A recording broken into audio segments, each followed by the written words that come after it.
como sabéis, lleva el título de Marxismo y Feminismo, multiplicando la potencia revolucionaria.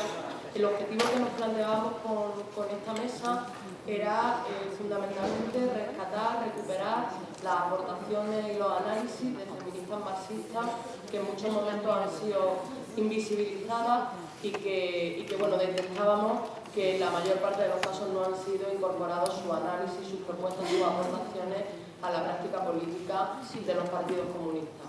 En ese sentido, pues bueno, tenemos una mesa privilegiada. Me acompaña Ana Jorge Alonso, que es investigadora feminista, militante comunista y profesora de la Universidad de Málaga y que lleva mucho tiempo investigando fundamentalmente el papel de las mujeres en los medios de comunicación, entre otras cuestiones, y cómo se articula la contradicción clase y género. Nos acompaña también Lucía Martínez, que es militante comunista y que fue la responsable de lucha contra el patriarcado de la Unión de Juventudes Comunistas de España, y Clara Alonso, que es miembro del Comité Central del PC, responsable de comunicación de Izquierda Unida, activista feminista y que también fue, hace ya algunos años más que Lucía, responsable de feminismo de la Unión de Juventudes Comunistas de España.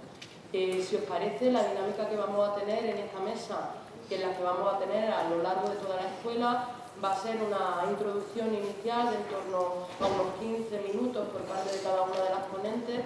Después lanzaremos algunas preguntas por parte que hemos estado trabajando por parte del área feminista, y a partir de ahí abriremos un turno abierto para que podáis lanzar las preguntas, reflexiones que consideréis, con ese objetivo, con el que vayamos viendo cómo armar planteamientos teóricos que nos permitan y nos faciliten la práctica política, que sean capaces de ir hacia un enfoque más progresivo entre marxismo y feminismo. Así que, si os parece, empezamos. Le doy la palabra a Ana Jorge. He pensado un poco como qué idea más interesante podría aportar al debate disponiendo de 15 minutos y, bueno, siendo consciente que yo creo que lo más interesante es precisamente fomentar el debate. Entonces, creo que el contexto no merece la pena hacer una intervención exclusivamente técnica, salpicada de nombres, citas académicas, etcétera, sino un poco trazar una genealogía, que es la idea que yo me he planteado. Trazar una genealogía anterior al propio Carlos Marx, en la que podríamos luego pararnos un poco en Marx y diferenciar por una parte lo que es el pensamiento marxiano del pensamiento marxista, una cosa que mi amigo y maestro Paco Fernández Buey llamaba el marxinismo, y después ver qué corrientes, en qué medida lo que ha sido el devenir del movimiento socialista y la existencia de los partidos comunistas después de la constitución, después de la Revolución Rusa, mediatizan este debate de carácter teórico, pero con implicaciones en la práctica activista, ¿no? A ver si consigo en 15 minutos un poco trazar el panorama. Bueno, lo primero es, Marx no nace de la nada, y entonces por eso creo que era interesante trazar una genealogía que yo, no como una persona individual, sino como muchísimos marxistas, situamos en la Revolución Francesa. La Revolución Francesa es el momento primero de la historia donde las clases populares protagonizan una sublevación contra el poder establecido. No quiero entrar en muchos detalles, ya digo, simplemente marcar unas cuantas líneas, porque si no la cosa se distraerá. Solo este tema daría para una intervención de un curso monográfico con 18.000 intervenciones. Entonces, ¿y por qué es importante decir eso? Porque luego se ha establecido un constructo por parte de la fuerza reaccionaria, en gran medida, ¿no?, que frena la revolución en la segunda fase, después del golpe de 18 de Brumario, que el propio Marx es uno de los estudiosos de este tema, como podemos llamarlo entre comillas, ¿no? Como cientista social, ¿no? Y en esa primera fase de la revolución y la toma del poder por los jacobinos, la revolución es una revolución cuyos protagonistas son las clases populares. En un segundo momento, ya digo, después del golpe del 18 de Brumario, pasa a reconvertirse en lo que podríamos denominar una revolución burguesa para el afianzamiento de la clase emergente, de la nueva oligarquía, de las nuevas élites construidas en parte como en parte provenientes del antiguo régimen, que ya estaban constituidas en el ámbito de lo económico, pero no en el ámbito de lo sociopolítico y normativo, ¿no? Entonces, en esta primera fase, ¿por qué la cito, no? Creo que es importante porque es un momento en el que las mujeres, de hecho son ellas las que defienden París. También volvió a pasar en la Comuna, ¿no? La pujanza de los grupos, de los círculos jacobinos, de la presencia de mujeres, la declaración de derechos del hombre y del ciudadano, que a pesar de lo que sea de otro constructo que se ha hecho con posterioridad también por historiadores que no son de nuestra tradición, es que, y por determinados sectores del feminismo liberal, se entendía que esa declaración no incluía a las mujeres, cosa que, ya digo, hay mucho que hablar. En francés todavía siguen llamando a la Corte de Derechos Humanos de Estrasburgo del droit de l'homme. O sea, porque los franceses, si ahora mismo no tienen lenguaje inclusivo, imagínense hace 200 años, 200 y pico. Entonces, ese es un momento porque las mujeres en una... Bueno, voy a hacer, esto ya es una pirueta. Un poco parecido, con todas las diferencias al funcionamiento de los soviets en la primera etapa revolucionaria. En los grupos comunales el voto es por individuo, independientemente de si son hombres o mujeres, ¿no?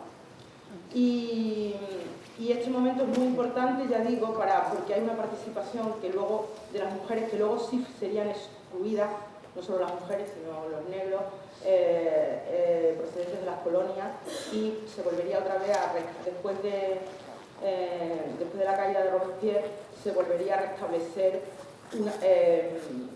la idea de que solo el varón blanco es sujeto de derechos civiles, ¿no? Y aquí quiero hacer una pequeña cuña, es para un poco marcar líneas, ¿no? Y sobre el constructo idealizado de Olympia de Gouges, que efectivamente no debía negar el interés que tuvo poner en femenino la Declaración de Derechos de la Mujer y la Ciudadana, pero que parece que se nos ha olvidado a ciertos sectores del feminismo, por lo menos los que nos reclamamos dentro de una tradición emancipatoria, que Olympia de Gouges fue defensora de la monarquía y defensora del esclavismo. Entonces quiero situar un poco, vamos, que ella no está en mi tradición, eso ya lo puedo decir clarísimamente, y sí lo estaba Marx de Robespierre. Entonces, digo que esto es importante porque para Marx la Revolución Francesa, y hay textos suyos, es una revolución en su primera fase, efectivamente con un componente muy importante de clase y de sublevación, porque de la clase subalterna, que fue sofocada con un golpe de Estado, vamos, con un golpe de mano y luego la constitución del directorio. Entonces, el hecho de que no triunfara como revolución de las clases populares no significa que no lo fuera en su primera fase, ¿no? Hay varias revoluciones francesas, una detrás de otra, ¿no? Entonces, bueno, llegamos al propio Marx, y aquí hago una pequeña pausa, ¿no? Con el pensamiento de Carlos Marx. Es cierto que Carlos Marx no contempla el género como una de las variables, también es hijo de su tiempo, pero, como decía un amigo mío, en Marx está todo y lo que no lo está implícito. Pues un poco de eso sí hay, ¿no? Entonces, muchas veces la negación que se ha hecho de parte la negación de pensamiento emancipatorio en determinados aspectos de la obra de Carlos Marx no se atribuye al propio Carlos Marx, sino que Carlos Marx hay determinadas categorías que él establece que han sido muy útiles para el análisis social a lo largo de los siglos, a lo largo del siglo y medio, ¿no? Casi para el segundo siglo.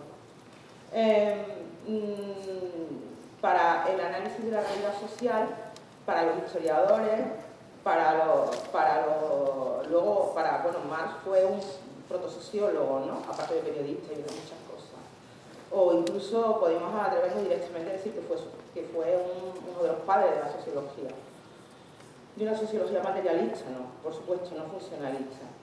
Y entonces Marx, a ver, el hincapié que se hace en la clase no es una cosa de Marx.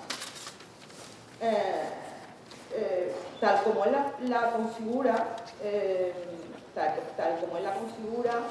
tiene una potencialidad que ha ido derivando en un sentido o en otro por los textos posteriores que han ido elaborando los pensadores marxistas.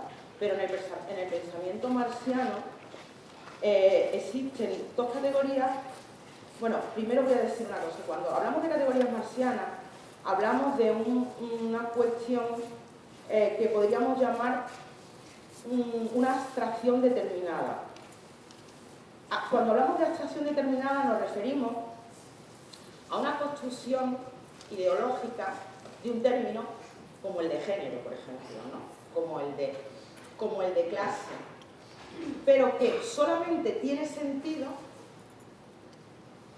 cuando se determina históricamente, o sea, cuando se aplica. O sea, digamos que es una herramienta que nosotros usamos a la hora del análisis, pero no tiene ningún sentido per se. O sea, a mí no sirve de nada la categoría clase o la categoría género si no la aplico, como por ejemplo hace E.P. Thompson en su maravilloso libro sobre el nacimiento de la clase obrera en Inglaterra. Ahí él está usando esa abstracción determinada, determinándola en el contexto del nacimiento de una clase social, que es la clase obrera en la Inglaterra desde finales del 18 y principios del 19, ¿no? Bueno, y un poco antes. Entonces, en ese sentido, ¿qué pasa? Que luego el marxismo, que no Marx, cae en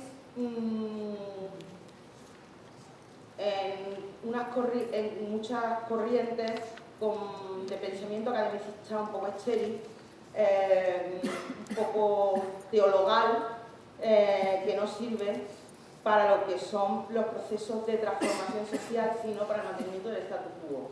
Y de aquí podríamos hablar mucho y no voy a entretenerme de quién quería mantener y qué statu quo podía mantener, aunque intentaré dar una pequeña pincelada. Entonces, en su libro de la ideología alemana, por ejemplo, Marx utiliza dos categorías, y una es la división del trabajo y otra la de clase. Él no le da más importancia a la división del trabajo que a la de clase. Serían marxistas posteriores los que se centrarían en desarrollar la categoría de clase y no la de división del trabajo. El propio Engels, como todo el mundo sabe, aunque, bueno, claro, con el paso del tiempo, evidentemente, y Marx tenía una cabeza Don Carlos, pero no era un hombre de su tiempo, estaba también constreñido a determinadas variables, ¿no? Hace aportes que también serían rescatables, ¿no? Pero ese Marx que interesadamente se ha construido como machista misógino y que no tuvo en cuenta las especificidades de colectivos o sectores poblacionales, que sus opresiones no procedían de la clase, sino como la étnica o la de género, no están suficientemente fundadas en la obra de Carlos Marx, porque efectivamente no habla de esas cosas porque hay determinadas cuestiones que no desarrolló. Y como no las desarrolló, pues las desarrollaron los que vinieron después y las desarrollaron de determinada manera. Y una determinada manera fue una elección marxista, que no marxiana, de privilegiar el concepto de clase frente a la división del trabajo, ¿no? Entonces, en la Comuna, y solo lo menciono, hubo una importante participación de mujeres. De hecho, las mujeres fueron las primeras que se movilizaron y ellas fueron las que, porque la revolución se produce en medio de una guerra con los prusianos, ellas son las que empiezan la movilización en defensa de la ciudad de París, ¿no? Y hay figuras históricas, como Michel y otras mujeres, y también incluso individualmente tuvieron un papel protagónico en ese momento. Llega la Revolución Rusa, también se ha hecho un constructo de un Lenin machista enfrentado a Clara Zetkin, que no es verdad. Y ahora que tampoco podemos ver las limitaciones también del tiempo y la educación en el que se educa y en el momento en el que se produce y las condiciones específicas en las que se produce la Revolución Rusa. Entonces, efectivamente, hay unos diálogos muy interesantes entre Clara Zetkin, pero no solamente entre Clara Zetkin y Lenin, sino que Lenin elige, una vez triunfa la revolución, como parte del gabinete, el primer gobierno del mundo que tiene una mujer en un cargo de ministra, y elige a una mujer revolucionaria que también es feminista, que es Alejandra Kollontai, que ocupa la cartera de Sanidad, ¿no? Y además la Revolución Rusa otorga por primera vez a las mujeres no solo todos los derechos civiles, sino también los derechos sexuales y reproductivos. Y también interviene para regular y proteger a las mujeres en lo que son la legalización de las relaciones privadas, o sea, el matrimonio, ¿no? Para que haya igualdad de condiciones. El papel de Alejandra Kollontai Alejandra Kollontai se mueve en dos frentes importantes. Uno es en la elaboración teórica feminista, pero también ella es miembro de una, podríamos decir, una fracción, aunque no es exactamente el término, pero por ir más rápido, no sé, que es la oposición obrera. Y entonces ella tiene la suerte que cuando empiezan las purgas, toda la gente de la oposición obrera es eliminada por Stalin. Ella está de embajadora en el exterior. Entonces es una figura muy reconocida, muy consolidada en círculos de activistas de mujeres y también en círculos socialistas más allá de las fronteras de la Unión Soviética. Y entonces su figura se convierte, su figura como persona, ¿no? Pero sus escritos, tanto feministas como, por supuesto, los escritos en torno a los postulados y el plan de acción que postula la oposición obrera son anulados, ¿no? Pero, por supuesto, no solamente Clara Zetkin y Alejandra Kollontai, son muchas las mujeres que participan de forma colectiva y hay otras muchas individualidades a lo largo y no solamente de la Unión Soviética, sino de los otros grupos, partidos y organizaciones socialistas que están vinculadas también a un movimiento de emancipación de las mujeres. Hay un movimiento potente en las primeras décadas del siglo dentro del movimiento sindical, del movimiento obrero, de reconocimiento específico de los derechos de las trabajadoras, por eso que no se le daba esos términos, pero que era la brecha salarial, ¿no? Las condiciones peores laborales de las mujeres frente a las condiciones que tenían los varones. Entonces, yo no creo que haya habido nunca un desencuentro entre el marxismo y el feminismo. Primero porque el feminismo, tal como lo conocemos hoy en día, es un desarrollo teórico a lo largo del siglo XX, a la vez que se ha ido desarrollando el pensamiento marxista y ha cristalizado en distintas escuelas, corrientes, pensamientos individuales que han introducido planteamientos más o menos heterodoxos. Cuando digo heterodoxos no me refiero al pensamiento del propio Karl Marx, sino heterodoxos con las líneas dominantes de los partidos comunistas que se van constituyendo en Europa a lo largo del siglo XX por una vinculación más o menos estrecha, casi siempre muy estrecha en las primeras décadas del siglo al Partido Comunista de la Unión Soviética, y después de la Segunda Guerra Mundial, pues las distintas variaciones. Y por supuesto, sin olvidar también la influencia del pensamiento de Trotsky en la creación de otras alternativas al llamado socialismo realmente existente. Entonces, no quiero extenderme mucho más, prefiero que luego tengamos debate, pero sí que quiero remarcar esto. No ha habido desencuentros entre el feminismo y marxismo.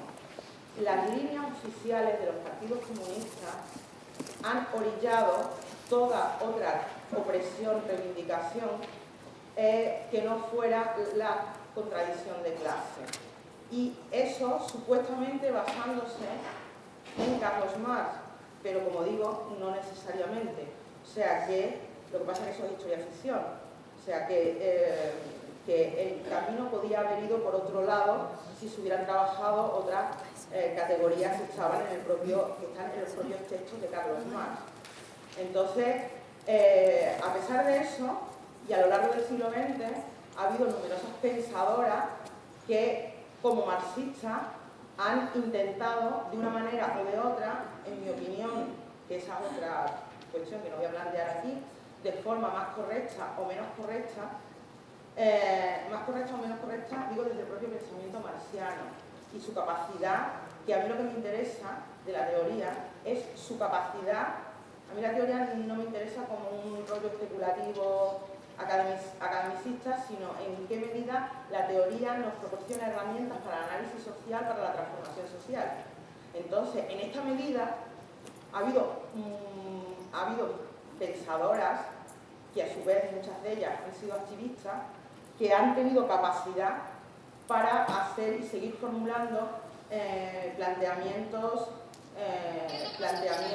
feministas dentro de la tradición emancipatoria y concretamente de nuestra tradición, que es la tradición marxista. Y ha habido hitos importantes en este pensamiento. Lo hubo en los años posteriores a la Revolución Rusa y lo hubo sobre todo en los años 70. Y en los años 70 hubo pensadoras individuales, las llamadas feministas socialistas, que aportaron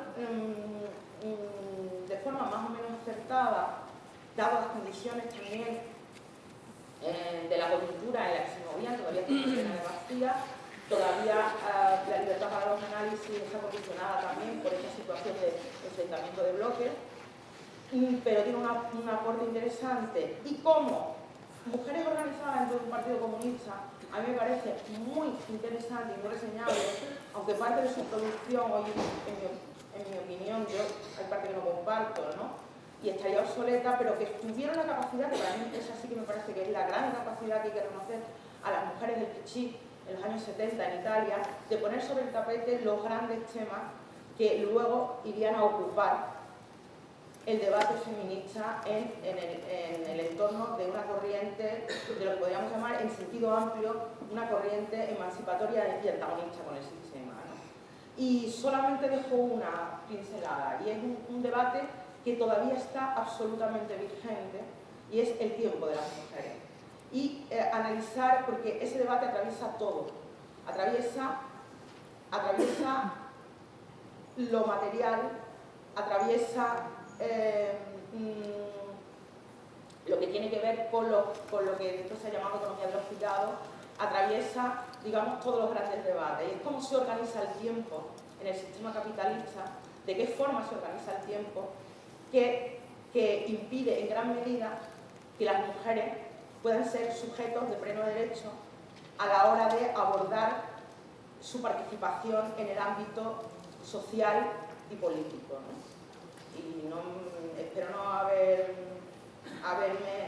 hecho un cuadro demasiado abigarrado, porque pretendía hacer eso, una línea más o menos coherente, temporal, para situar el debate. Muchas gracias.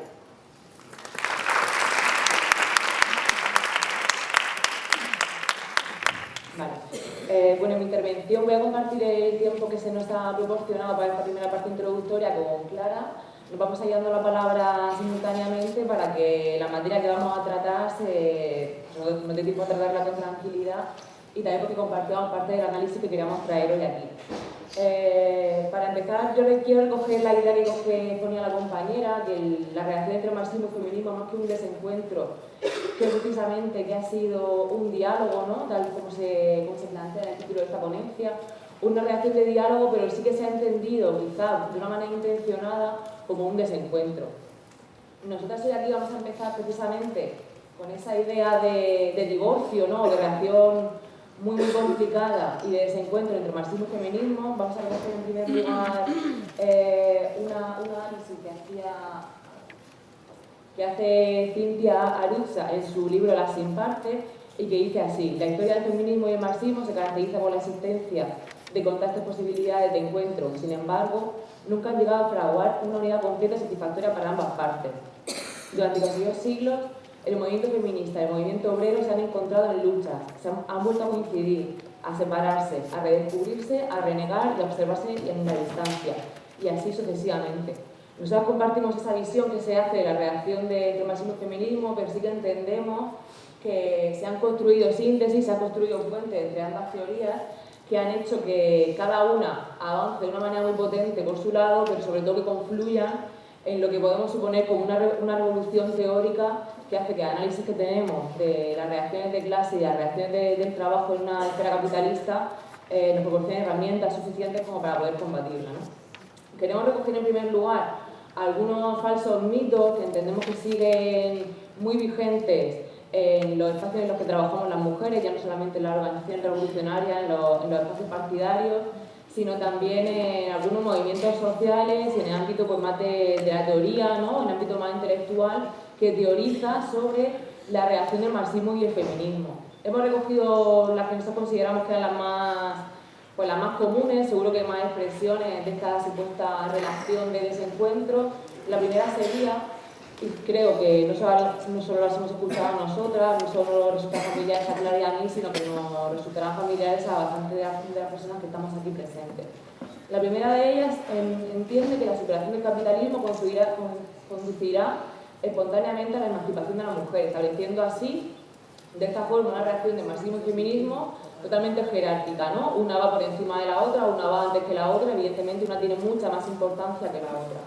La siguiente sería la feminista debido al movimiento obrero, es decir, directamente saca de la esfera de la lucha prioritarias la cuestión del feminismo, la desoye completamente y además la considera como una enemiga, ¿no? Como que divide al movimiento obrero. La tercera, las feministas son todas unas postmodernas, es decir, pasamos ya a una confrontación directa, no es que nos invisibilice, sino que nos considera como una enemiga a combatir, ¿no? Las feministas fragmentan el sujeto de lucha y la identidad de clase, continuamos con esta confrontación directa. La lucha feminista es secundaria, una jerarquización también muy clara. Y la última, hablar de opresión de género o raza desdibuja la importancia de la contradicción principal, ¿no? En vez de aportar, en vez de ser unas teorías que en conjunción con el marxismo hacen más grande el análisis y la futura construcción, pues bueno, se nos dice que el feminismo y también la cuestión interseccional, que hablaremos al final de la ponencia, desdibuja la importancia de la contradicción principal. Bueno, nosotros no entendemos que sea así, entendemos que y lo recogía la compañera, en primer lugar planteamos una tesis y en la que el feminismo y el marxismo tienen una relación estrecha, se llega a una síntesis que supera todos estos debates, aunque los quieran seguir haciendo vigentes. Y también venimos aquí con un propósito, ¿no? Yo creo que tenemos que venir con un propósito a esta escuela, y es que este debate, este supuesto divorcio entre marxismo y feminismo tiene que ser ya un debate que podamos superar. Yo creo que muchas de las que estamos aquí, si no todas, entendemos que hay una relación muy estrecha entre marxismo y feminismo, entendemos el feminismo como una cuestión, como un feminismo con perspectiva de clase, que hace que evidentemente se multiplique la capacidad transformadora que tenemos como personas que nos dedicamos, ¿no? A organizarnos para tejer revolución y redes entre las mujeres, y creo que es hora de que lo que se ha desoído sea esta interpretación errónea entre marxismo y feminismo, ¿no? Que empecemos a hacer de esta síntesis a la que se ha llegado con el trabajo de muchas compañeras a lo largo de la historia, sea una teoría que hacemos nuestra, que está en nuestro documento y que tiene que estar también muy viva en nuestras organizaciones. También vengo con la idea, y también lo recojo de la compañera Ana, que Marx no debió decirlo todo, ¿no? Y todo lo que Marx no dijo tampoco es secundario, es decir, no podemos encontrar en lo que él escribió en 1800 y a lo largo de 1800, no podemos buscar todas las respuestas a las preguntas que nos hacemos hoy en día, como tampoco podemos pensar que todo lo que no está recogido ahí no existe. A lo largo de la historia sí es cierto que muchas mujeres miran la teoría marxista y frente a ella se hacen preguntas, ¿no? Entienden que la esfera de todo el trabajo de reproducción de la vida no viene reflejada en gran parte de lo que teoriza Marx, ¿no? Que se centra más en las reacciones de asimetría de poder que se dan en los centros de trabajo, sobre todo los fabriles, en los que están las mujeres concentradas, y no analiza así aquella esfera en la que entendemos que se reproduce la base material del sistema capitalista, ¿no? Que es todo el trabajo de reproducción de la vida. Todos esos aportes que se hacen en base a las preguntas que estas mujeres se plantean son aportes que han ido en algunos momentos confrontando con la teoría marxista, pero también en muchos momentos confluyendo con ella, ¿no? Es en los años 70, cuando en palabras de Silvia Federici se produce un encuentro entre muchas mujeres que analizan la historia con una perspectiva de clase y que entienden que el marxismo precisamente es lo que a ellas les junta, ¿no? Lo que le hace es tener una tabla común, una base de análisis común sobre la que empiezan a construir y a incorporar un análisis de género que no desdibuja en ningún momento la contradicción principal, sino que hace de una teoría social una teoría mucho más completa, ¿no? Yo la suelo ilustrar con un dibujo, creo que queda bastante claro. Y es como el marxismo podría ser, lo podemos dibujar con una figura geométrica, con un cuadrado, ¿no? Y como el feminismo hace precisamente que de un cuadrado pase a ser un cubo, ¿no? Dimensiona una teoría para hacerla mucho más completa y para dotarnos de herramientas para poder analizar la realidad y sobre todo transformarla. Nosotros entendemos el marxismo como una teoría viva, porque nos oponemos, ¿no? a todas aquellas afirmaciones que intenten dejar al marxismo totalmente desprovisto de los avances teóricos que entre todas hemos hecho y que entre todas haremos en un futuro. Como decías, en los 70, cuando se comienzan a hacer, pues hay un debate muy profundo en el movimiento feminista, ¿no? Y hay diferentes teorías que ven la cuestión del género y de la clase como una relación diferenciada, hasta que se llega, como decía, a una síntesis en la que nosotros nos podemos reflejar, ¿no? Un feminismo marxista, un feminismo con perspectiva de clase, y ahora sobre esos diferentes teorías que se establecen, lo que nos va a comentar Clara, ella nos va a decir qué debates se dieron y a profundizar un poquito más a la síntesis de la que se llega, y ya luego seguimos dándonos la palabra.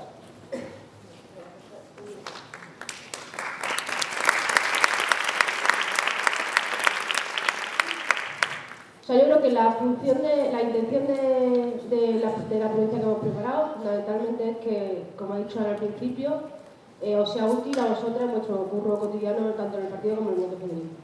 O sea, esa es la principal idea. O sea, aprovechar los marcos teóricos de los que nos hemos dotado a lo largo de la historia del marxismo, conocerlos y, sobre todo, hacer una aplicación concreta en el aquí y ahora, ¿vale? O sea, que sea un poco el espíritu que coge la ponencia. Entonces, al principio poníamos esa idea de lo que se entiende que es la relación entre marxismo y feminismo, ¿no? Como que la superación del capitalismo conlleva de manera automática la liberación de las mujeres, porque seguramente sean cosas que muchas veces vosotras en vuestra militancia concreta ya habéis escuchado en vuestra agrupación, en vuestros comités de los que participáis, etc., ¿no? Es una forma también de provocar el debate, porque nosotros creo que la intención fundamental es que también tengamos las herramientas necesarias para enfrentarnos, ¿no? Con muchas de las contradicciones que tenemos en nuestro día a día. Entonces, bueno, básicamente lo que queremos hacer es algo que ha dicho Ana, y es cómo, sobre todo a lo largo del siglo XX, en el pensamiento marxista y la teoría marxista y las feministas marxistas han ido o han tratado de resolver esa relación entre clase y género, que es lo que voy a explicar yo ahora. Luego, una aportación concreta sobre la idea de la interseccionalidad, que nos parece fundamental, que lo explica también Lucía a continuación. Y por último, una parte más general de cómo se expresan las contradicciones propias del capitalismo y, en concreto, la contradicción socio-reproductiva, que tiene que ver con la producción y la reproducción, también en aquí y en el ahora, ¿no? Como un marco más de análisis actual. ¿Se escucha bien el micro? Sí. Vale. Entonces, como decía, ¿qué nos parecía interesante preguntarnos? Y lo decía Ana. A lo largo del pensamiento, voy a hablar de pie, que yo soy de las de karaoke. A lo largo de la historia del pensamiento marxista, y la teoría marxista, y seguramente aquí haya muchas mujeres que me pueden completar, los conceptos de clase y género se han relacionado de formas diversas. Es decir, no siempre se ha pensado como se pensaba en el 19, como ha explicado Ana, sino que a lo largo del siglo XX muchas veces las propias feministas marxistas han tratado de resolver esa contradicción de cómo se relacionan capitalismo y patriarcado y cómo se expresa la contradicción socio-reproductiva, la que tiene que ver con el tiempo de las mujeres, que decía Ana, con la reproducción en el marco capitalista, ¿no? Entonces hay varias formas de mirar, o sea, mirado desde varios puntos de vista esta idea. Y esto lo voy a contar rápido porque no queremos quitarnos mucho tiempo, porque me parece sobre todo interesante la parte posterior del análisis actual, ¿no? Como explicaba Ana. Y aquí hay una cosa que ha dicho ella que a mí me parece fundamental. Nosotros no estamos diciendo que los primeros marxistas, en concreto Marx o Engels, fueran unos misóginos, bla, bla, bla, sino que quien ha utilizado la teoría marxista primitiva para hacer estos planteamientos a posteriori, sí que ha hecho una lectura de ese tipo. Quiere decir que nosotros entendemos, como ha dicho Lucía, que lo que Marx no nombró no significa que no existiera, simplemente que no lo incluyó en su análisis. Entonces, por ejemplo, cuando hablamos de una relación de análisis de la clase sin género, ¿a qué nos referimos? Sería entender, como se ha dicho ya, que la superación del capitalismo conllevaría automáticamente la liberación de las mujeres. Es decir, que hay un sistema de opresión que es el capitalismo, que obvia el sistema de opresión patriarcal y que, por tanto, la superación del capitalismo haría que las mujeres fueran mujeres libres, ¿no? Que es esta idea del marxismo primitivo de cuando la mujer se incorpore al mercado de trabajo, cuando esté en el trabajo asalariado, será libre. Nosotras ya sabemos que la mera incorporación de la mujer al trabajo asalariado no la ha hecho libre, sino todo lo contrario. Entonces esa sería como una primera mirada de la relación entre la clase y el género, en la que se prima la clase y se ignora en cierta medida el género, ¿no? Que sería toda esta idea, pues el objetivo de que no hay una opresión específica de género que se tenga que contemplar. Incluso esa idea de que la llegada del socialismo también liberaría de por sí a las mujeres porque les quitaría la carga de trabajo reproductivo, socializando el trabajo colectivo, ¿no? Y todas conocemos también la historia, ¿no? Conocemos nuestra propia historia y sabemos que todas esas contradicciones, como digo, no se han ido superando. Una segunda lectura que también han hecho las feministas marxistas de la relación entre clase y género sería la del género como clase. Que aquí hay dos variantes. Aquellas mujeres que, analizando sobre todo lo que tiene que ver con el trabajo doméstico, han entendido que el trabajo, o sea, quien se apropiaba del trabajo de las mujeres y del trabajo reproductivo de las mujeres en el hogar era el capitalismo, extrayendo el plusvalor que ellas generaban con ese trabajo. Es decir, el trabajo de las mujeres era fundamental y es fundamental para el propio funcionamiento del capitalismo, porque si no hay trabajo de las mujeres en casa que reproduzcan la vida y la fuerza de trabajo en sí misma, el capitalismo no funcionaría. Y por tanto, el género funciona como clase en tanto que el capitalismo extrae el plusvalor del trabajo de las mujeres del trabajo doméstico de las mujeres. Que en esa línea irían los análisis que ha hecho las camaradas del Partido Comunista Italiano en los años 70, como Dalla Costa. También hay otra versión de esta idea del género como clase, que hay otras referentes feministas marxistas, como por ejemplo la francesa, en la que se plantea que incluso el género puede actuar como una clase social. Por ejemplo, Christine Delphi, que no sé si la conocéis, una feminista que plantea que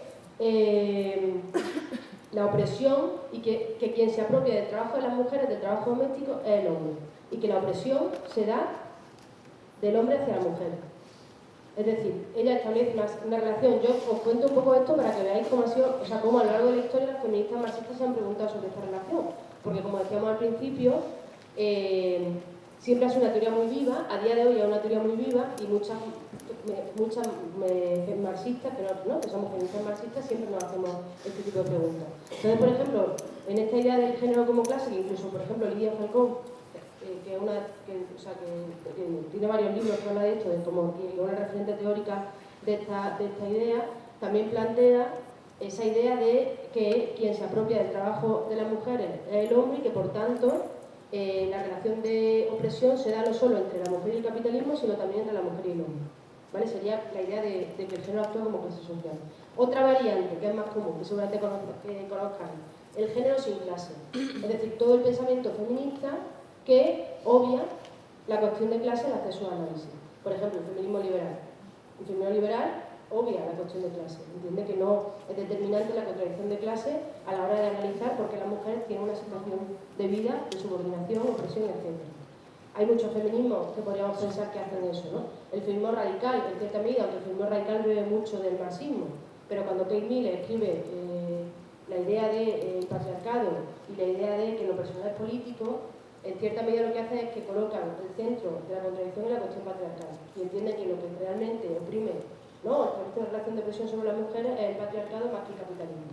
O sea, las feministas radicales siguen bebiendo mucho de las ideas marxistas, pero se distancian sobre todo porque ponen el foco en la idea del género sin clase. El feminismo lesbiano, por ejemplo, el feminismo de la diferencia, también entienden que la clase no es la determinante a la hora de analizar la situación de las mujeres, ¿no? Sería una relación de género sin clase. Y por último, que es lo que nos parece más interesante a nosotras, porque sobre todo permite ir aterrizando e ir contestando a las preguntas del aquí y ahora, es la idea de la clase y el género. O sea, la teoría, y lo decía también Ana, a lo largo de los 70 y los 80, muchas feministas marxistas avanzaron en esa idea de la relación dialéctica entre capitalismo y patriarcado para intentar explicar cómo se relacionan ambos sistemas de opresión y explotación. Entonces, por ejemplo, hay un texto que se ha recomendado en la biografía de la escuela, que es el texto de Heidi Harman del matrimonio malavenido, no sé si lo conocéis, que en parte cuenta un poco lo que estoy contando yo, que también lo hemos sacado de otro texto de la sin parte de Ciencia de la Súa, y hay muchos otros textos, por ejemplo, de Nancy Fraser, que son muy interesantes, que explican, o de Edith Young y muchas otras feministas marxistas que avanzan un poco más o dan un paso más en la pregunta, o en la respuesta, más bien dicho, de cómo se relacionan capitalismo y patriarcado y, por tanto, cómo se relacionan clase y género. Entonces, ¿qué es lo que plantean, por ejemplo, Heidi Harman? Heidi Harman lo que plantea es que no vale pensar, yo creo que lo diría de otra forma, o sea, sobre todo, que basta ya de pensar que lo importante es el orden de las contradicciones. Quiero decir, si fue antes el huevo o la gallina, o si el capitalismo y el patriarcado, que la cuestión sobre todo es entender cómo se relacionan ambos sistemas para explicarse por qué se dan determinadas explotaciones y opresiones sobre las mujeres que son distintas a las de los hombres. Entonces, Heidi Harman lo que plantea, que luego Nancy Fraser llama teoría del sistema dual, es que hay dos sistemas, que un sistema es el capitalismo y que otro sistema es el patriarcado, que son dos sistemas que están muy relacionados y que las modificaciones y las transformaciones en uno o en otro generan tensiones en el contrario. Y que no se puede entender como... O sea, no se puede entender que hay un sistema sobre el otro, sino simplemente que lo importante es entender que, como digo, hay dos sistemas que generan dos tipos de opresiones y explotaciones y que a partir de esa relación entre el capitalismo y el patriarcado es como se explica la opresión de las mujeres. Nancy Fraser a esto lo llama teoría del sistema dual, que yo creo que es una forma bastante visual de entenderlo, ¿no? La idea de que hay un patriarcado y un capitalismo, que ambos sistemas tienen relación, son sistemas autónomos, pero están relacionados y están interconectados, y Fraser lo que habla sobre todo es que en el patriarcado se dan las luchas que tienen que ver con la redistribución, con las explotaciones de carácter económico, y que con el patriarcado se dan las luchas que tienen que ver con el reconocimiento y con las explotaciones de carácter cultural y simbólico. Es decir, hay un sistema que genera unas opresiones de tipo cultural y simbólico, que es el patriarcado, y un sistema que genera unas opresiones de tipo económico, que es el capitalismo. Y que ambos sistemas, que al final la vida de las mujeres está muy determinada por ambos sistemas de explotación. Pero luego las feministas marxistas van un poco más allá y, por ejemplo, Edith Young plantea que esa idea del doble sistema no es del todo adecuada. Y yo creo que a partir de aquí ya empezamos a aterrizar en la aquí y ahora desde mi punto de vista, ¿no? Porque es desde aquí desde también se construye la idea de la interseccionalidad. ¿Qué dice Young? Young dice, ojo, cuidado con separar dos sistemas, porque no significa que por ejemplo, que el patriarcado solo genere contradicciones de tipo cultural y simbólico, porque el patriarcado también explica muchas de las contradicciones que tienen que ver con las condiciones económicas de vida. Es decir, no hagamos un universo de dos mundos, patriarcado y capitalismo, sino que entendamos que todo forma parte de un mismo sistema y que todas las contradicciones se explican desde dos puntos de vista. Porque, por ejemplo, él insiste en esa idea y pone varios ejemplos de cómo, por ejemplo, para las mujeres transexuales, las luchas por el reconocimiento, que son las luchas por su reconocimiento, con su identidad sexual determinada, están muy atravesadas por las luchas de carácter económico. Porque una persona transexual es, por ejemplo, una persona que sufre la precariedad y la exclusión del mercado de trabajo de una manera muy determinada, ¿no? Es decir, no pensemos, dice Young, o sea, todas aplauden desde el pensamiento, porque además esto es muy interesante y hablamos de la genealogía, ¿no? Muchos son artículos que se publican en diversas revistas, es decir, se establece un diálogo entre marxistas que van elaborando toda esta teoría, ¿no? Entonces, la idea es esa, no pensemos que son dos sistemas, porque pensarlo en forma de dos sistemas quitaría contradicciones de carácter económico por el patriarcado o cultural de carácter que son fundamentales, ¿no? No se puede separar así. Entonces pensémoslo desde un único punto de vista. Entonces, a partir de esta idea, el feminismo marxista sigue avanzando, gracias sobre todo a la elaboración del feminismo negro, y ahora vuelve a intervenir Lucía con la idea de la interseccionalidad. Que yo simplemente un apunte con esto. ¿Qué es lo que plantea la interseccionalidad? No sé si conocéis lo de la interseccionalidad, pero fundamentalmente lo que plantea es que si todo forma parte de la idea de ese único sistema, no de dos sistemas distintos, las condiciones de clase, de raza, de género, de edad, etcétera, etcétera, etcétera, se van mezclando. Se van, ¿no? De ahí lo de la idea de interseccionalidad, se cruzan. Y para entender las formas de opresión y explotación que sufren no solo las mujeres, sino las mujeres, por ejemplo, negras, o las mujeres lesbianas, o las mujeres mayores africanas, o las mujeres de cualquier, ¿no? Con cualquier condición, es importante tener muy claro esta idea de la interseccionalidad, que hace que sobre todo pongamos encima de la mesa las distintas formas de, como decía, de condiciones que determinan el ser, ¿no? Que se cruzan y que son claves para entender las opresiones. Vale, pues siguiendo con la idea que comentaba Clara, que introducimos el concepto de interseccionalidad. Quizá durante los últimos años, cuando hemos vuelto a escuchar más este término, seguro que a muchos os sonará, lo cierto es que viene de bastante atrás. En torno a 1851, no con este término, pero sí con esta idea, muchas mujeres negras, esclavas, comienzan a ver cómo se habla de las condiciones de vida de las mujeres, pero ellas no se sienten representadas. Entienden que como clase obrera se está hablando de las condiciones de vida de las mujeres, pero ellas, como mujeres negras, no entienden que el relato que se está haciendo también las incluya, ¿no?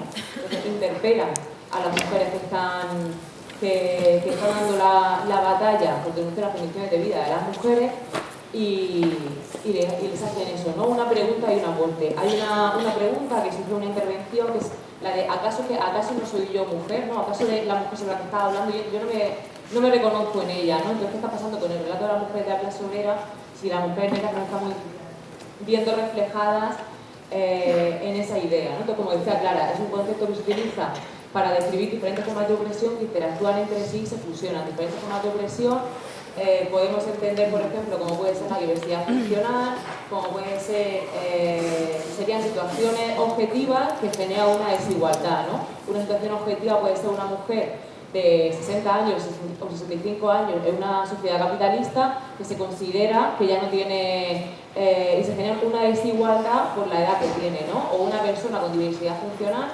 siendo una situación objetiva esa diversidad, unas condiciones físicas o psíquicas concretas que generan una desigualdad porque el sistema las excluye, ¿no? Así como pasa también con aquella sexualidad que se entiende disidente dentro de un sistema heteronormativo, ¿no? Un sistema que entiende que la heterosexualidad es la norma y lo deseable, todo aquello que se salga de esa identidad sexual o esa preferencia sexual es considerado como algo que hay que excluir y que genera una desigualdad en un sistema que los excluye, ¿no? Que los margina y los lleva a un margen. Esta idea, entonces, como decimos, este concepto de interseccionalidad, lo que hace es darnos una visión de cómo se plasma los diferentes ejes de opresión, las diferentes condiciones de vida de las personas en una sociedad capitalista, en el que, pues eso, ¿no? La cuestión de la diversidad funcional, la diversidad sexual, la edad también en muchos sitios, puede generar una desigualdad. ¿Por qué no debe decir mujer negra y se mujer de color? Ella a sí misma, yo recojo también la terminología que ella misma hace.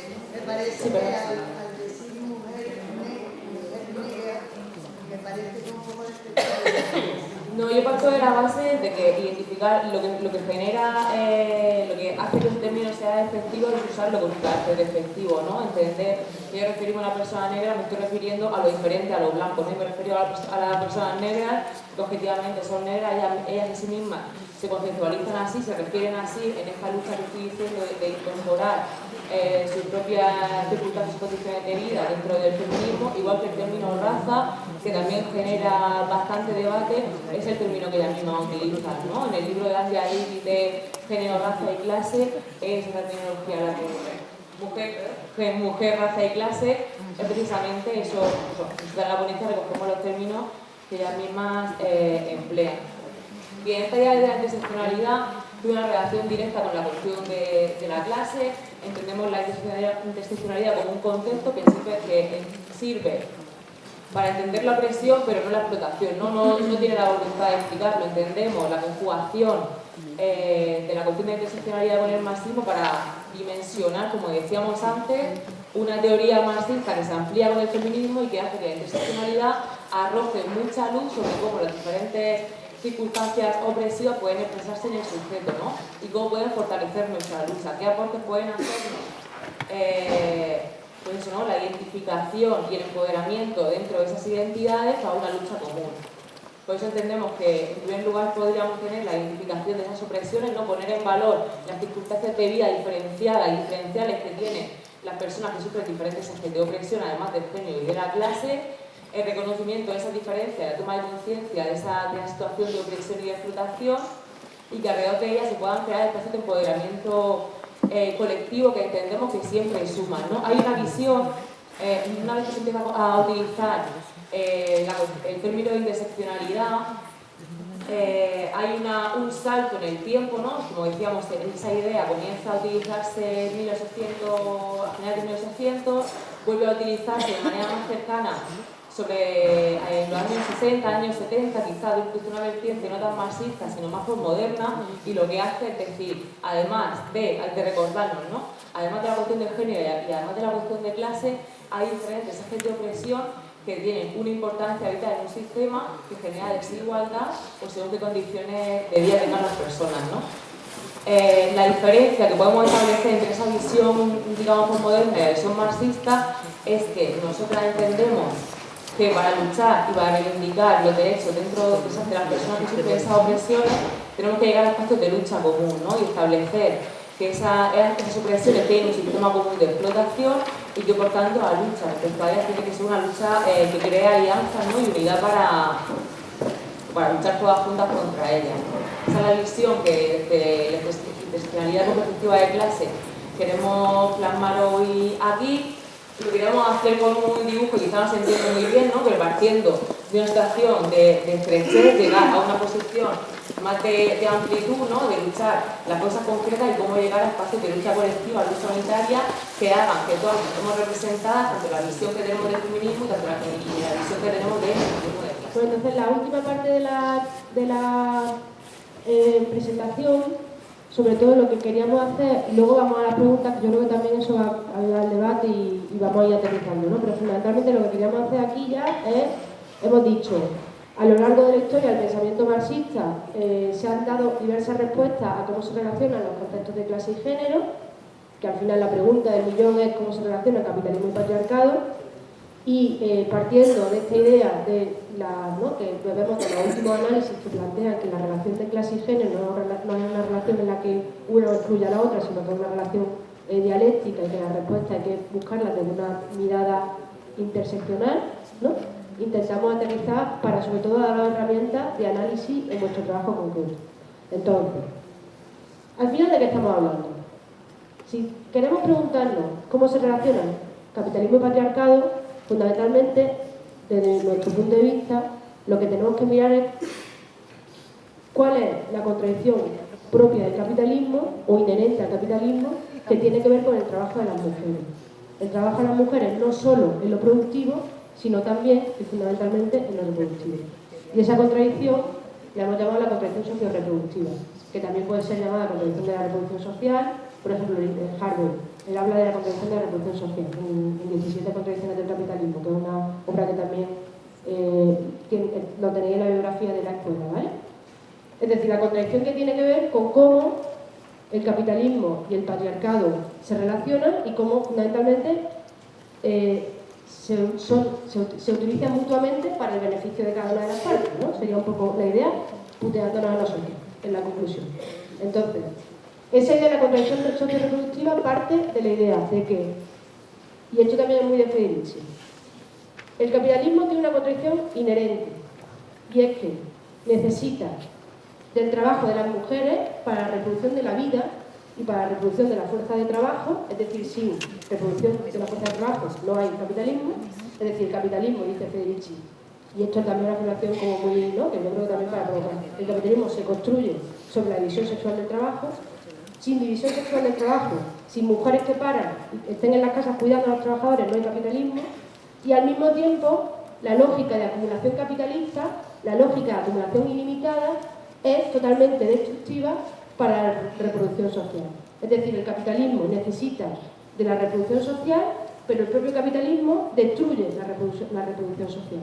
Y de ahí deviene lo que llamamos crisis de cuidado. ¿Qué es la crisis de cuidado? La crisis de cuidado es el resultado de esa contradicción capitalista, que necesita de la reproducción social, pero que ahoga la reproducción social. Y ahí, al final, ¿quién sale perjudicado fundamentalmente de la contradicción capitalista de la reproducción social? Las mujeres, que son las que se hacen cargo fundamentalmente del trabajo reproductivo. Entonces aquí, por ejemplo, le hemos hecho muchos dibujitos para que cogen muchos apuntes. Entonces aquí se ve esa idea del choque entre la reproducción social y la lógica de acumulación limitada. Por eso siempre decimos que el capitalismo es incompatible con la vida. Cuando utilicemos la consigna del capitalismo es incompatible con la vida, lo que estamos diciendo es esto, que la lógica de acumulación ilimitada del capitalismo hace imposible la reproducción social y por tanto hace imposible la vida. ¿Vale? Sí, pasa. Entonces, esta contradicción es la idea, reproducción social, lógica de acumulación ilimitada y crisis de cuidado. Pero esta contradicción, que esto también es muy importante, también lo decía en su intervención, y muy rápido, no se ha expresado de la misma forma desde que existe el capitalismo. Porque igual que el capitalismo ha ido cambiando en sus distintas fases, también esta contradicción ha ido cambiando, ¿vale? Se ha ido modificando. Porque, por ejemplo, a que los modelos de familia no son los mismos desde el siglo XIX, a que el modelo de familia ha cambiado. Porque, por ejemplo, para mí hay una cosa fundamental para entender esta contradicción, que es preguntarse cómo funcionan los modelos de familia. ¿Vale? Entonces, aquí rápidamente hago un... Pasa la diapositiva, muy rápido. Ahora os cuento rápido un poco cómo se ha intentado responder desde el capitalismo a esa contradicción en distintas etapas y ya termino y vamos a las preguntas, ¿vale? Pero bueno, que también esta idea me parece importante, que es contradictoria. Esto es de Fraser, ¿vale? Del libro, otro de los textos que tenéis es el del capital y los cuidados, que ese también hay que estudiárselo bien, ¿vale? Entonces, ese cae en el examen, seguro. Entonces, ella plantea esta idea que es también muy, o sea, desde mi punto de vista refleja muy bien cómo funciona esa contradicción. El capitalismo se construye separando la producción de la reproducción, porque necesita que el trabajo reproductivo sea invisible, no cuente. Es decir, el capitalismo necesita que la reproducción social no solamente la hagan las mujeres, sino que además esté minusvalorada, no cuente en términos monetarios y no exista. Porque no es, claro, la movilidad no es solamente que divida, o sea, por ejemplo, esto dice también Fraser, la historia no es que separemos entre producción y reproducción, como si estuvieran en el mismo plano, es que la reproducción está por debajo. Es decir, que si tuviéramos que hacer un gráfico, yo pintaría la producción aquí y la reproducción aquí. Entonces, el capitalismo necesita esa división sexual del trabajo y necesita que además el trabajo de las mujeres esté por debajo en términos de valoración, en términos de morales, en términos éticos, etcétera, etcétera, etcétera, ¿vale? Entonces, el capitalismo necesita de esa separación entre producción y reproducción, tiene a su vez esa dependencia, de ahí la contradicción, o sea, necesita de ese trabajo para poder existir, pero al mismo tiempo lo rechaza, ¿no? Que es la lógica de separación, dependencia, rechazo, que es como querer perder la casa por el tejado, vender, ¿vale? O sea, que me parece como muy gráfico. Entonces, os decía, esta contradicción a lo largo de la historia del capitalismo se ha expresado de forma diversa. Entonces vamos a ver algunos ejemplos, sobre todo para que os vayáis con una idea e intentemos aplicarla en el aquí y en la ahora, ¿vale? En el capitalismo liberal del siglo XIX, ¿cómo era esa contradicción? ¿Cómo se expresaba esa contradicción? Pues básicamente lo que pasaba en el capitalismo del siglo XIX fue, o lo que pasó, porque claro, todos pensamos que el modelo de familia nuclear de hombre, mujer, dos hijos niño y niña, si puede ser, es lo que existió siempre y tampoco ha sido así. Quiero decir que también hemos utilizado siempre modelos de familia normativos, se han inventado normas como modelos de familia que realmente no eran modelos de familia reales. Quiero decir, ¿realmente las mujeres de las fábricas del siglo XIX eran parte de una familia con una mujer, un hombre y dos niños vestidos iguales? No. O sea, nosotras sabemos mejor que nadie que las mujeres en el siglo XIX tenían unas condiciones de clase y también los niños que les hacían, por ejemplo, tener una doble explotación clara, porque trabajaban en la fábrica y trabajaban en las casas. O sea, no era real que las mujeres del siglo XIX, las obras del siglo XIX, estuvieran en su casa cuidando. Entonces, ¿qué pasó en el siglo XIX? Que se empezó a dibujar lo que sería el modelo de familia nuclear, muy rápido.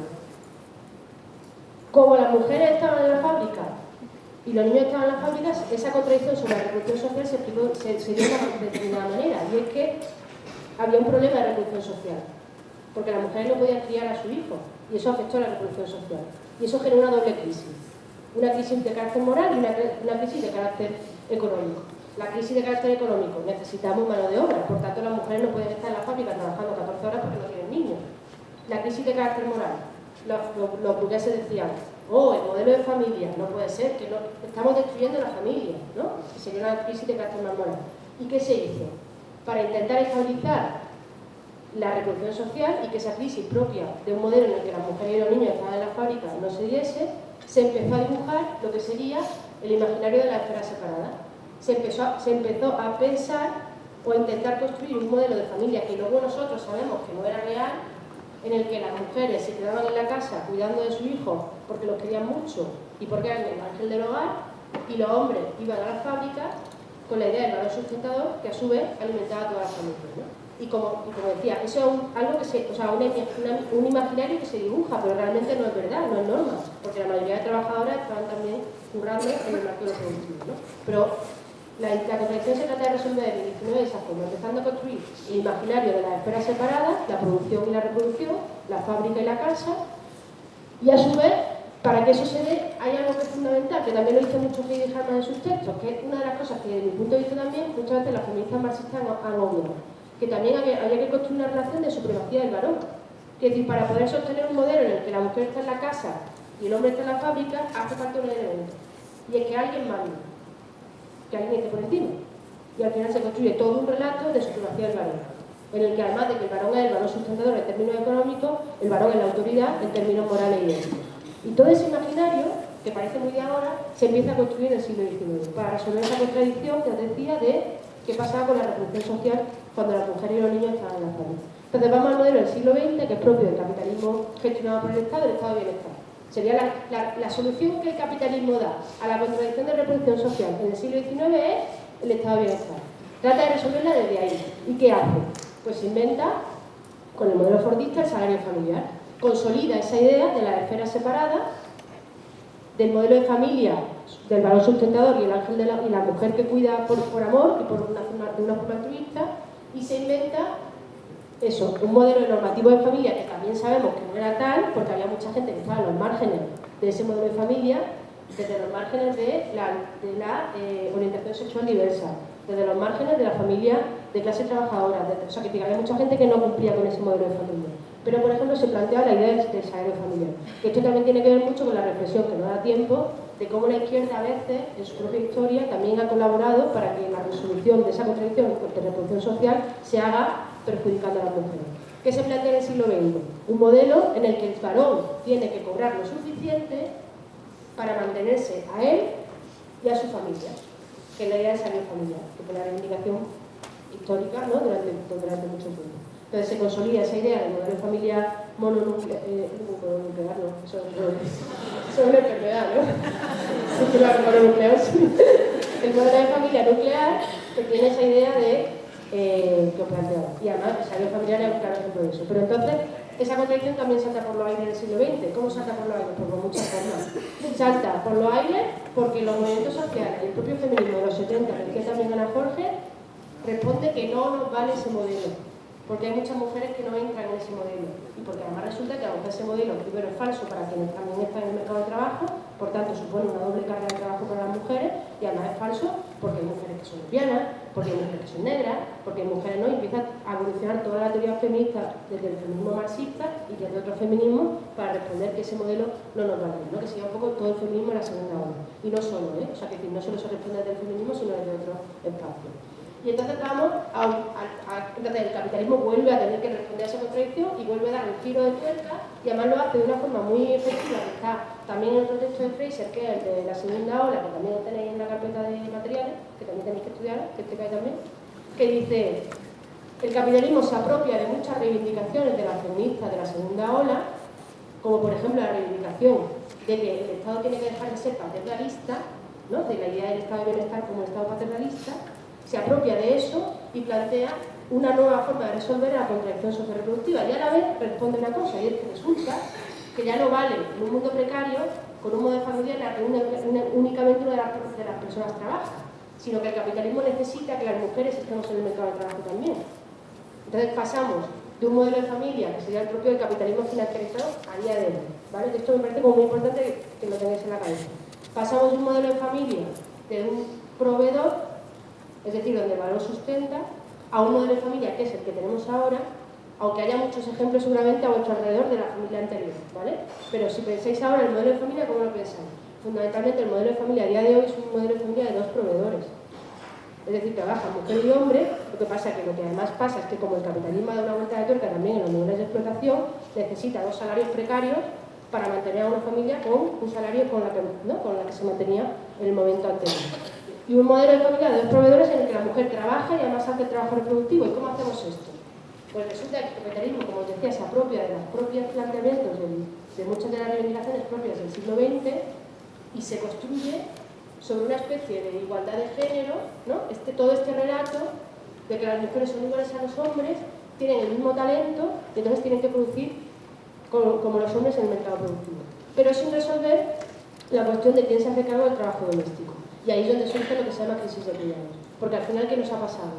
Que como nosotras nos hemos incorporado al mercado de trabajo para producir con nuestro talento al mismo nivel que los hombres, y nadie se ha hecho cargo del trabajo de cuidados, al final hemos tirado de otras mujeres que no están en estas condiciones, que vienen de otros países fundamentalmente para que se hagan cargo del trabajo de cuidados. Y lo curioso es que el capitalismo vuelve a responder a la contradicción socio-reproductiva, dejando que el trabajo reproductivo y de cuidados caiga únicamente en la gran mujer.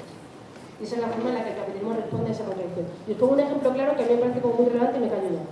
Por ejemplo, claro, porque además hay una idea psicópata, que es que las mujeres tienen que producir en el mercado de trabajo igual que los hombres porque somos iguales, ¿no? Que es esta idea de pues, la igualdad, que esto tiene mucho que ver con el feminismo capitalista, bueno, toda esta idea de intentar construir un imaginario en base a una igualdad de género falsa o ficticia, donde todas tenemos la misma igualdad de oportunidades. ¿Y qué está pasando, por ejemplo, en muchos espacios? Un ejemplo gráfico.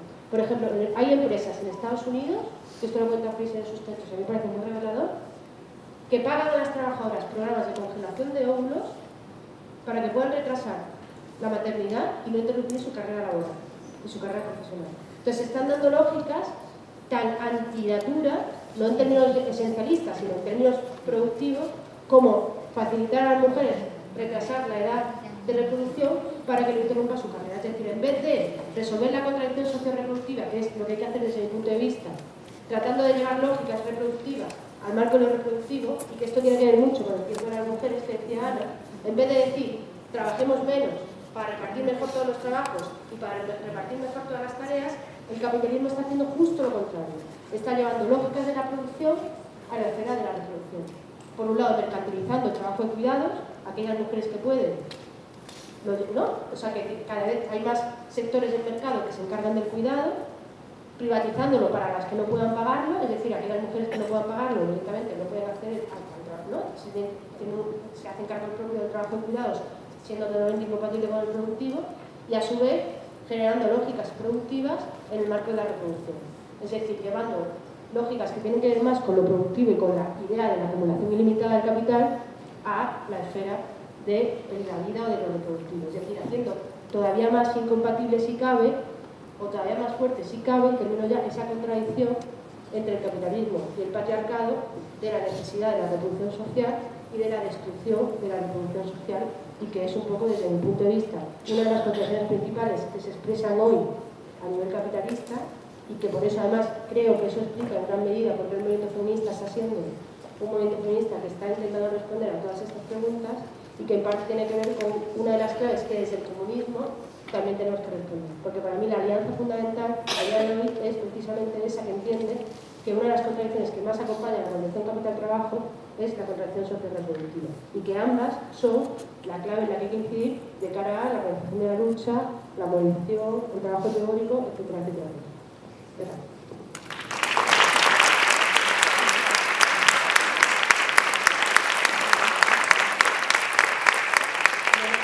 Como vamos un poco regular de tiempo, porque hemos empezado un poco tarde, si os parece pasamos al turno abierto de preguntas directamente. Ha pasado un siglo y parece que las ministras en todas partes siguen siendo más bien de temas sociales, que me parece muy respetable.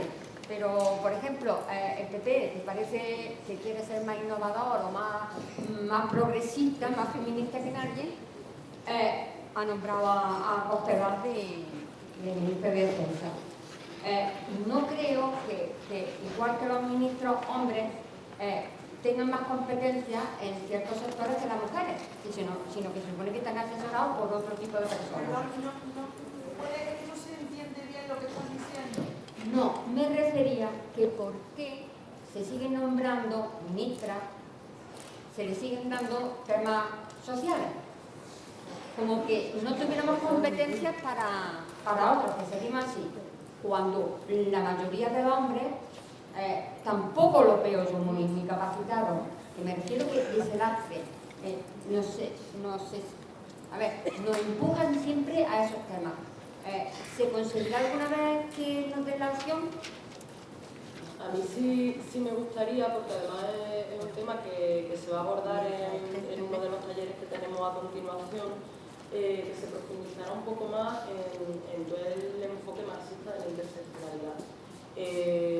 Porque bueno, uno de los debates que hay ahora mismo es precisamente el debate entre el enfoque más posmoderno y el enfoque marxista, y eso también nos genera pues algunos debates internos. Y precisamente en el último congreso del Partido Comunista de Andalucía se incorporó este concepto y esta dimensión. Entonces a mí me gustaría, por un lado, que se profundizara un poco más en cuáles son los elementos que distinguen un enfoque y otro, y sobre todo, más allá de meternos en un debate teórico, que deis 2 o 3 pinceladas de qué implica eso en términos de práctica política, en términos de acción política, sobre todo para orientar la lucha.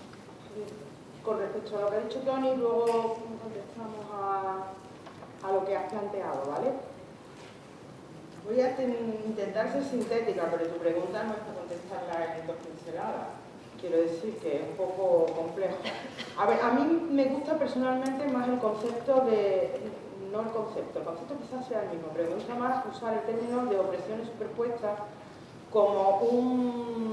precisamente como una categoría, en el sentido que yo estuve explicando en la intervención que tuve al principio, de una abstracción determinada marxiana, ¿no? Entonces, me interesa más ese concepto porque creo que es más como que se ve más.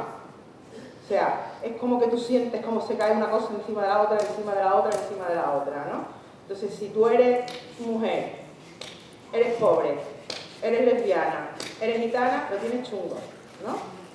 Si eres Ana Patricia Botín, pues no. Entonces, por eso me gusta más el hablar de opresiones superpuestas como una construcción en el sentido que expliqué de abstracción determinada, ¿no?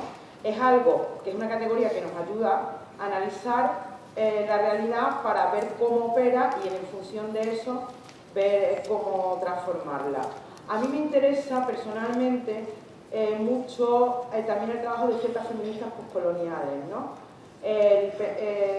Los estudios postcoloniales se incorporan, no es exactamente, pero por simplificar, como una rama o que derivan de los estudios culturales o emparentados con los estudios culturales y tienen una fuerte base en parte de su entramado teórico el pensamiento de Antonio Gramsci. Y no voy a seguir por aquí porque, vamos, también ya digo que daría para disertar durante varios días. Creo que ese es un gran aporte y precisamente voy a aprovechar y tengo el micrófono para decir precisamente porque creo que la construcción de esta estación determinada, operaciones superpuestas, nos invalida precisamente el modelo de Hedy Harman, ¿no? Que a mí me parece que no es marxista para nada, o desde luego contradice profundamente el pensamiento de Carlos Marx. Primero porque ella, a mí no me gusta utilizar el término sistema capitalista porque tampoco no es marxiano, aunque se haya usado en la tradición marxista. Porque el concepto de sistema, que viene de otra teoría, que es la teoría sistémica, y no es, significa una inmutabilidad y una estructura cerrada en sí misma, ¿no? Y eso no es, y eso contradice los postulados del materialismo histórico, es ahistórica, ¿no? Ese es el problema que yo le veo, que lo veo, comparto. Yo creo que el repaso que le dieron cada uno por separado, Nancy Fraser, Edith Young y Habermas a Hedy Harman, no hace falta que yo se lo dé. O sea, que eso de crearse un patriarcado y aparte como una estructura cerrada y ahistórica y no analizar el capitalismo realmente existente como algo además dinámico, como ha dicho Clara, no como un sistema, sino que tiene un montón de... es una estructura que opera a lo largo del tiempo y que tiene modificaciones sustanciales tanto en su aparato ideológico como en su funcionamiento, ¿no? Y para eso introduzco otra que puede ser útil, aunque que es la formación social, el concepto de formación social, y entonces que eso nos permite analizar el capitalismo en lo concreto, real, en cómo se aplica en cada situación histórica, en cada país, con qué características, etcétera, ¿no? Y por último, para decir que me parece muy interesante el uso de esta categoría de opresiones superpuestas, creo que es interesante entender que todas estas opresiones superpuestas son parte del propio capitalismo. O sea que no se puede hablar del patriarcado como si fuera una cosa que estuviera fuera del capitalismo, que no tuviera, sino que forma parte, además forma parte en su raíz, ¿no? En lo que es la arquitectura del propio capitalismo. Y por las razones también un poco que Clara ha explicado con la reproducción social. Y hay un tema que quiero dejar claro. Cuando lo he dicho, no lo he dicho tan de broma, que en Marx lo dijo todo y lo que no estaba implícito. Es que lo he dicho como broma, pero porque hay una parte de verdad. O sea, que el hecho de que los teóricos marxistas posteriores hayan decidido hiperdesarrollar la categoría clase y no hayan decidido trabajar la categoría división del trabajo, ha llegado a que una esté hipertrofiada y la otra no. O sea, es que si partimos estrictamente del pensamiento marxiano, se podía haber llegado perfectamente al mismo sitio, ¿no? En el que ahora hemos llegado 100 y pico años después. Porque parte de las teóricas, que por eso se siguen autodenominando marxistas, es porque utilizan estas categorías para desarrollar el análisis social del capitalismo concreto en el que nos movemos ahora. Entonces, el separar el patriarcado del capitalismo, aparte de que lo que he dicho, de ser ahistórico, no materialista, le confiere un tono de idealidad, en el sentido de idealismo, que no casa con el pensamiento de Carlos Marx. yo qué sé, que tendría que meterme un montón más, pero tampoco quiero, vamos. Que no,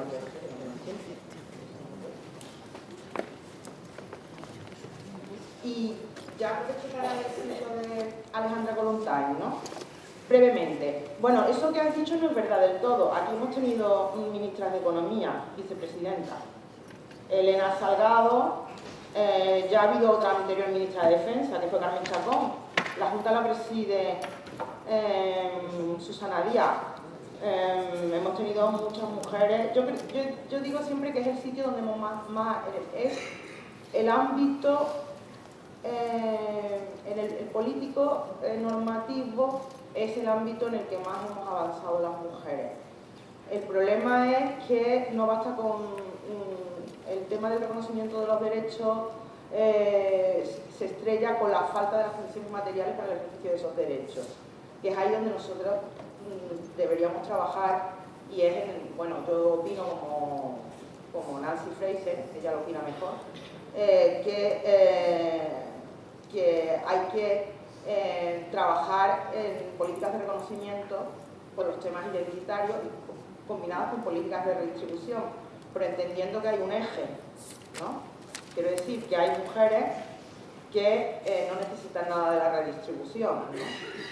Entendiendo, y en ese sentido del eje que plantea Nancy Fraser, se puede también combinar, sobre todo en un debate que ella tiene en el marco del marxismo con Judith Butler, refiriéndose al heteronormativismo, ¿no? Al hecho de un poco tronca con el tema del concepto de familia, con el tema de cuando pensamos todo el tema del cuidado y todo eso que está asociado al tema de la familia formada por un varón y una mujer, ¿no? Y todo lo que eso significa, que hay ahí también para debatir una jarta, ¿no?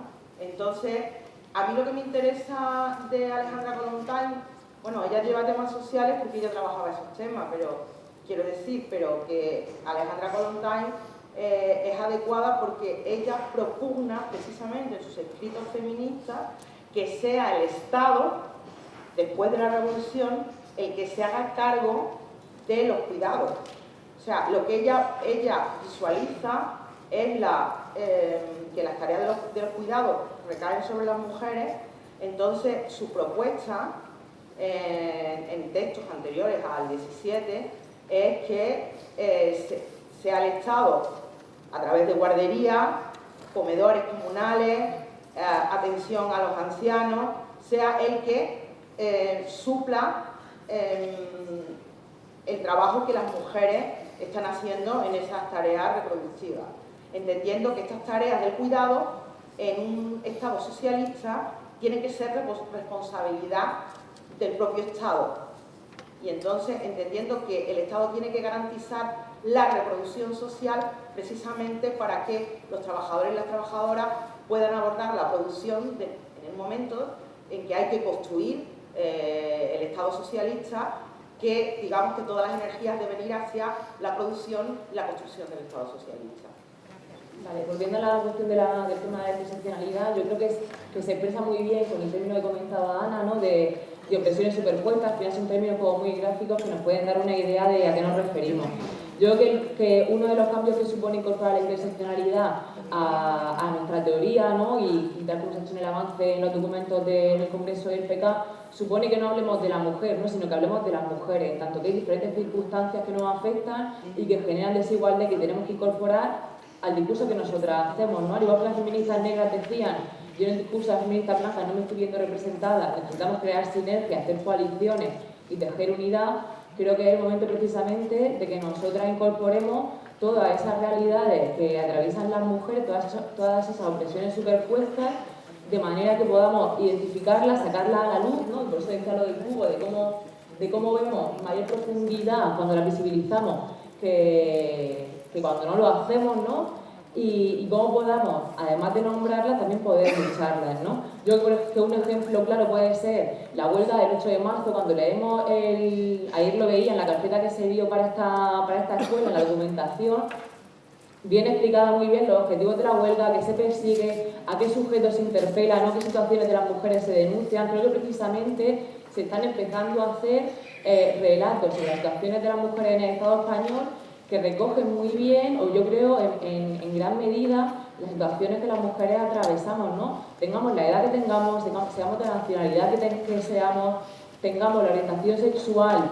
que tengamos, ¿no? Es decir, se incorporan diferentes perfiles que hacen que la lucha sea más rica. Yo creo que la diferencia, lo que preguntaba Toni, de la visión más postmoderna, yo reconozco y creo que tenemos que leer las teorías y los ámbitos teóricos con un espíritu crítico, pero crítico no solamente para sacar lo negativo, sino también para sacar lo positivo, ¿no? Yo leyendo los aportes que hace posiciones más postmodernas a la cuestión de interseccionalidad, creo que hacen aportes que son valiosos, ¿no? Que es dar un toque y decir, no, creemos que hay organizaciones o que hay teóricas que están dejando situaciones de opresión, ¿no? Interseccionalidades que se dan, las están dejando fuera de una lucha.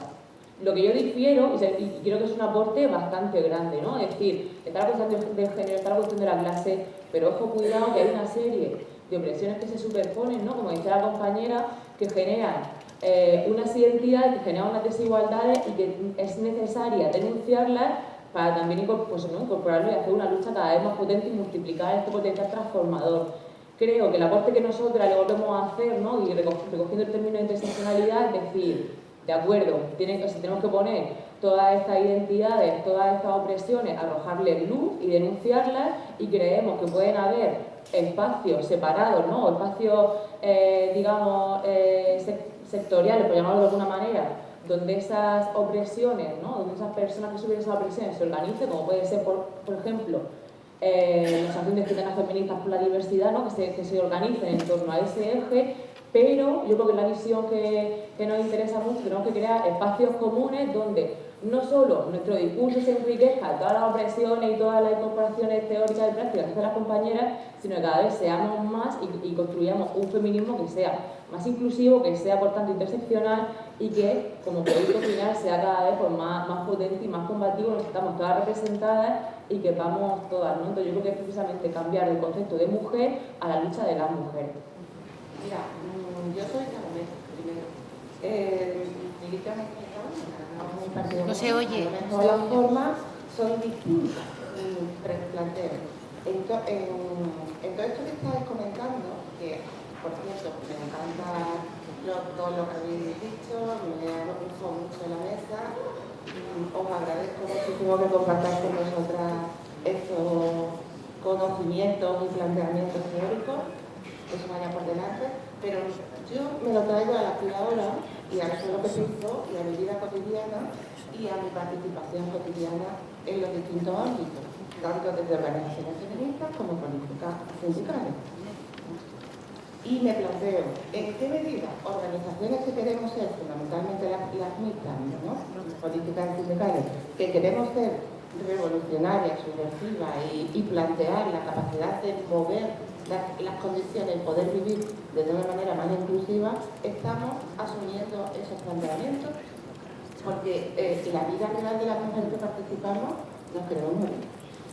Nos queremos morir. Nosotros no nos hemos liberado de la relación de los cuidados, sino que ahora incluimos tiempos de uso espantosos en las organizaciones, horarios de escándalo, problemas de cuidado y muerte que nos limitan y dificultan la participación considerablemente, como todas sabemos. Vamos, todas las que estamos aquí vivimos ese desasosiego continuo. Entonces, ¿cuándo vamos a plantearnos o cómo podemos mejorar las prácticas de las organizaciones para que todo esto lo ejecutemos realmente en cada pueblo, en cada asamblea o en cada órgano de participación? Gracias. No me ha dado tiempo, pero la última parte de la intervención que la decía iba a hablar precisamente de la importancia de los cambios ideológicos, organizativos, culturales, las relaciones políticas y sindicales mixtas. Pero bueno, de todas formas, me dice Toni que vaya a tener un taller justo a continuación, creo, no sé si, bueno, que en algún momento tenéis un taller para trabajar estos temas, porque creo que es fundamental lo que decía la compañera, de aterrizarla aquí ahora y que también nosotros nos pongamos nuestro propio espejo. Estamos bien aquí todo el día aplicando y luego cuando termina dice, coño, pues si yo soy la primera que caigo una y otra vez, no nosotros, sino los partidos políticos los que militamos. O sea que eso lo podéis trabajar en el taller. Yo quería aportar una cosita con la interseccionalidad también que me parece importante, sobre todo porque yo creo que la interseccionalidad, fijaos, a mí por lo menos me cuesta mucho menos entenderla si la pienso desde la práctica política que si la pienso desde la teoría, que también lo entiendo desde la teoría, lo veo más teórico, ¿no? Pero al final, y lo decía también Lucía, ¿de qué se trata? Se trata de que nosotros seamos capaces de hacer una apuesta política donde nos encontremos como feministas comunistas o feministas marxistas con otras feministas que tienen agendas de lucha diversas para buscar objetivos comunes. O sea, para mí no hay mejor ejemplo de la interseccionalidad que la Asamblea Feminista en la que yo milito, que está organizando la huelga del 8 de marzo, donde yo me junto con compañeras de estudiantes, donde yo me junto con compañeras migrantes, donde yo me junto con compañeras de barrio, de la periferia de Madrid, donde yo me junto con gente, ¿no?, con compañeras transexuales, es decir, donde nos juntamos un montón de mujeres diversas, ponemos en común una agenda que contempla las opresiones superpuestas y que tiene un espíritu compartido de carácter anticapitalista. Porque al final, ¿cuál es nuestra aportación como mujeres comunistas a esa teoría de la interseccionalidad? Que nunca se nos olvide el papel que juega el capitalismo en las opresiones compartidas que tenemos todas. Las chicas de Getafe de la periferia, las estudiantes de Somosagua, pongo ejemplos de Madrid, pero vamos, seguro que podríais poner ejemplos de vuestra asamblea donde participáis de manera clara.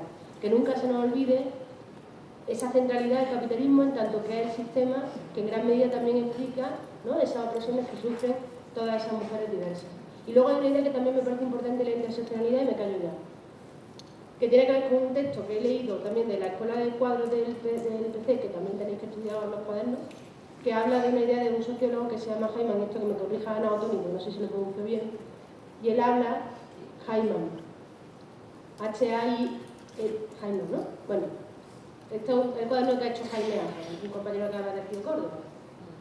Hyman habla de que, y lo voy a leer, o sea, él insiste en la necesidad de combinar siempre luchas de carácter económico, movilizaciones de carácter económico, como por ejemplo las huelgas generales o las reivindicaciones más de carácter laboral, como la lucha por los salarios dignos, con movilizaciones y reivindicaciones de otro tipo, que es decir, de carácter cultural, de carácter simbólico, como que de otro tipo de carácter social, de carácter político, es decir, que es fundamental para, dice Jaime, para que la conciencia de clase flote, para que se dé un estallido de conciencia de clase. La historia nos dice que siempre hay que combinar movilizaciones de carácter económico con movilizaciones de carácter político y social, y que en la sinergia de esas movilizaciones es donde se eleva la conciencia de clase y la clase trabajadora. Para mí esa también es una idea de la interseccionalidad, porque tiene que ver mucho con el aquí y ahora y con la importancia de la lucha feminista. Porque nosotros tenemos que entender que la lucha feminista es una herramienta fundamental también para elevar la conciencia de clase. Porque la lucha feminista combinada con luchas de carácter más económico, vinculadas con las condiciones laborales y con las condiciones de vida de la clase trabajadora, es la que genera la sinergia necesaria para, como dice Jaime, generar esa conciencia de clase. Es decir, para mí la interseccionalidad como práctica política tiene que ver con mi trabajo en la Asamblea Feminista y en cómo yo me encuentro con otras feministas para elaborar práctica política, y mi trabajo como feminista con otros espacios de militancia política como los espacios de militancia de carácter económico, es decir, como la militancia como el partido, el sindicato, etc. Solamente se extendida en una doble dirección que permita que al final el resultado sea cambiar los sentidos comunes, ¿no?, cambiar la conciencia de clase, y que realmente digamos una sociedad mucho más crítica, una sociedad capitalista que gira y gira y que hace que las contradicciones se vayan renovando, ¿no?, de manera automática, y a la que hay que dar respuesta de manera directa. Y esa idea de la doble interseccionalidad me parece muy interesante. Hoy vamos a trabajar tanto en el taller de interseccionalidad como en el taller del papel de los cuidados en el capitalismo patriarcal, vamos a trabajar, entre otras cuestiones, sobre el uso del tiempo. Precisamente sobre ese análisis, ¿no?, el planteamiento que hacía Cristina Carrasco del tiempo mercantilizado y el tiempo no mercantilizado, y en ese incorporaba el tiempo que dedicamos las mujeres a las organizaciones políticas, sindicales y demás, y que viene a sumarse al trabajo de cuidado, al trabajo remunerado, etcétera, etcétera. Entonces, algunos de los elementos que vamos a trabajar en esos dos talleres tienen que ver, evidentemente, no con dar soluciones ni fórmulas mágicas, porque ninguna la tenemos, pero sí con construir colectivamente, pensar colectivamente qué propuestas podemos ir incorporando de transformación de las organizaciones políticas, sociales y demás desde dentro, que puedan incorporar un planteamiento de uso del tiempo radicalmente diferente al hegemónico, ¿no? E ir introduciendo un cambio de paradigma.